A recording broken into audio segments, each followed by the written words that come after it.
you're perfect today because you're on both sides of it, and we have a Top Gun guy on, call sign Whiz. We got to talk about this new fighter jet, right, that we just heard about from the president. Let me play another clip of President Trump today in the Oval Office talking about this F-47. Here he is.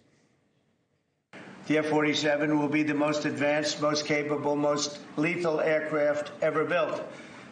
An experimental version of the plane has secretly been flying for almost 5 years, and we're confident that it massively overpowers the capabilities of any other nation.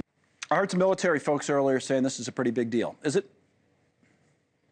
Let me lead with this, Connell. It's always a little nostalgic with an announcement like this. When I flew the F-18, it was a 4.5 generation fighter. I thought the 5th gens were pretty cool. Now we got 6th gen, man. This is mind blowing. I think the last fighter pilot is probably in grade school. We're like Knights of the Round Table. We've moved from being fighter pilots to systems monitors. This F-47, just incredible stealth technology, weapon systems, and communication systems. So the fighter pilot is getting less and less out of the cockpit, and you're turning into more of a system monitor. But the technology is eye-watering. Based on the limited amount of information I know, this really is the next generation fighter. And the pilots are actually becoming less and less involved in the process. Some of the technology, you just sit there and watch these airplanes go to work. And to really creep people out, these airplanes are learning.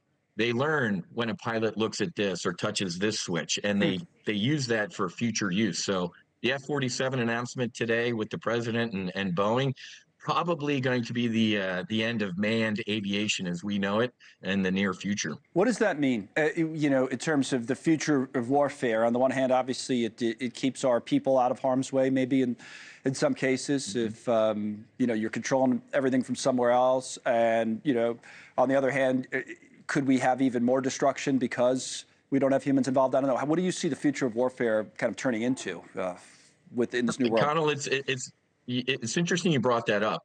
The more technology, I'm sad to say, actually could potentially result in more warfare.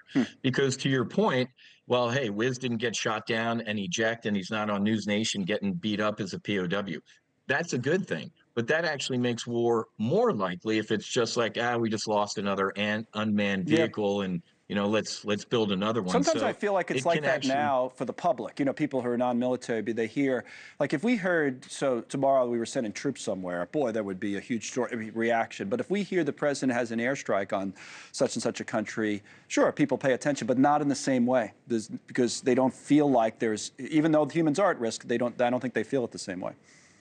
You absolutely nailed it. But at the end of the day, even if it's drone v drone, like, okay, our drones are fighting each other, somebody's going to wake up someday and say, where are the drones coming from? Right. Who's piloting them? At the end of the day, sadly, Connell, with warfare, it goes back to caveman. You got to pick up a rock and go hit another caveman in the head. So technology might make war more likely and more antiseptic, but at the end of the day, war is a horror, and this technology kind of delays the end state, you know, and ending this war. It kind of prolongs it, in my opinion. At the same time, though, for someone who's done what you've done, you're kind of amazed, as you said, by the technology, at how far we've come.